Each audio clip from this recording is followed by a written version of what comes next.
You are listening to episode 71 of the Autism Mom Coach, Being Your Child's Person. Welcome to the Autism Mom Coach podcast. I am your host, Lisa Candera.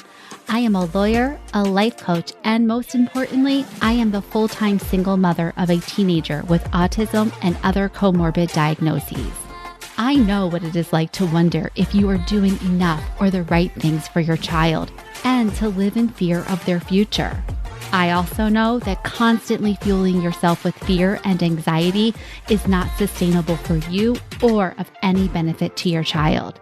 That is why in this podcast, I will share practical strategies and tools you can use to shift from a chronic state of fight-flight to some calm and ease.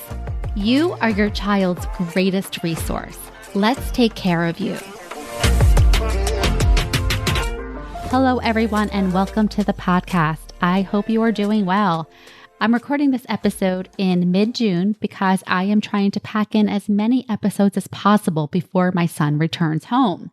But I've noticed that in his absence, the theme of the last few episodes really could be what I wish I knew then. So I hope that this is helpful for you no matter where you are in your autism parenting journey.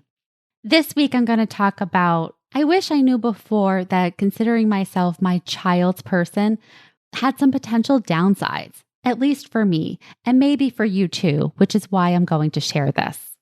I really loved referring to myself as my child's person. I loved being his voice, his confidant, his comforter. And I'm a bit ashamed to say it was validating for me. After my son was born, I returned to work full-time at a law firm with billable hour requirements. I left the house at 7:30 in the morning and I returned around 6:30 each evening. In the meantime, my son was at home with his father. They were bonding over things like gardening, going on drives, visiting grandparents, going to museums, and all sorts of fun things. Not that there weren't challenges during these times, because there certainly were, but my perception was that I was not getting in this good bonding time. And I had a lot of working mom guilt and fear about this, especially following Ben's diagnosis. I feared that he would not bond with me. So the fact that he did, the fact that I was his person, this delighted me. And there was a lot of upside to being able to read a child who did not speak or who spoke very unintelligibly for the first few years of his life. But with the good, there are some potential downsides, and that's what I want to share with you. Because I know I'm not alone. I see it all of the time in the moms who come to me. They are burnt out and they are overwhelmed because they are the everything to their child with autism.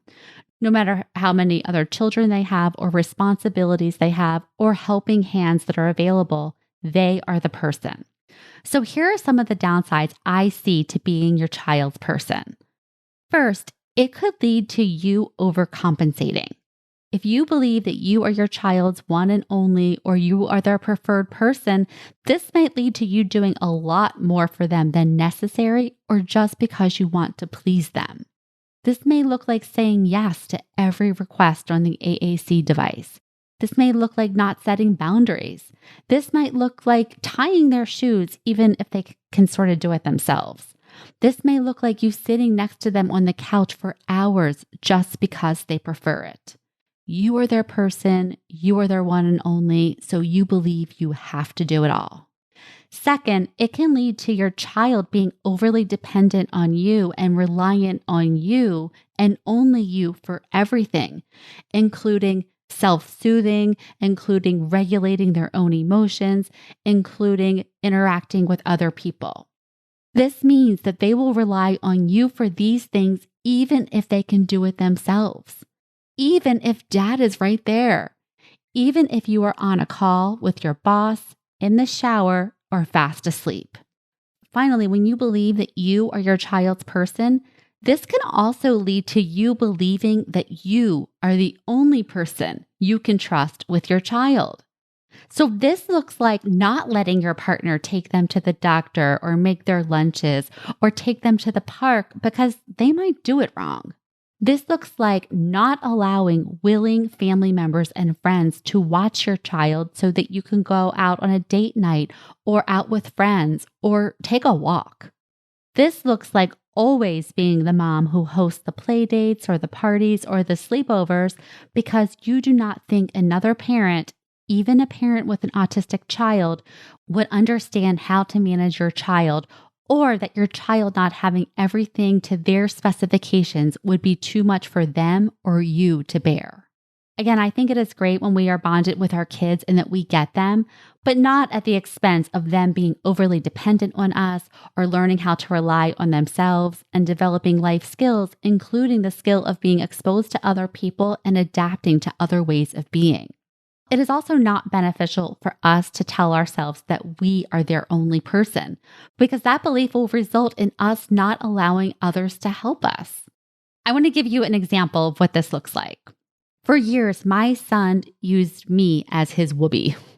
I was his person, I understood his anxiety, and I believed it was my responsibility to fix it. And in all of my attempts to make him feel better and to stop his anxiety, I was confirming to him and to myself this was a problem for me to solve. He would actually ask me to fix it, and I couldn't, not for lack of trying. I imagine that this was really confusing to him because I had fixed so many things for him before throughout his life.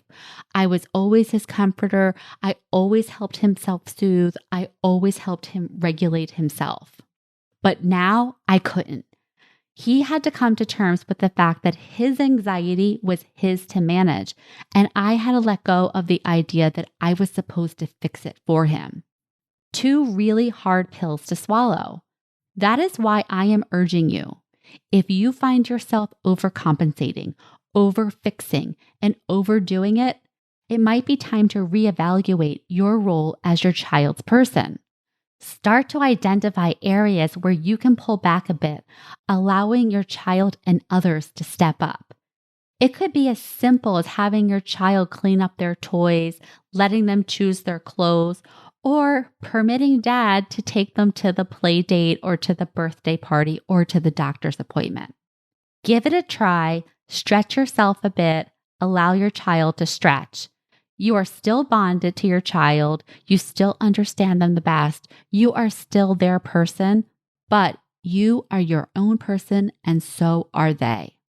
If this is something that you struggle with, if you are an overcompensator, an overfixer, or an overdoer, and you want some help creating boundaries and more separation between where your child ends and you begin, I can help you with this in my one-on-one program.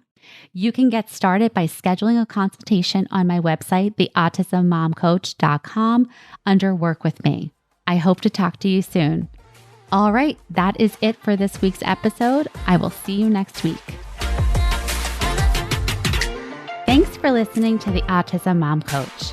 If you are ready to apply the principles you are learning in these episodes to your life, it is time to schedule a consultation call with me. Podcasts are great, but the ahas are fleeting. Real change comes from application and implementation, and this is exactly what we do in my one-on-one coaching program.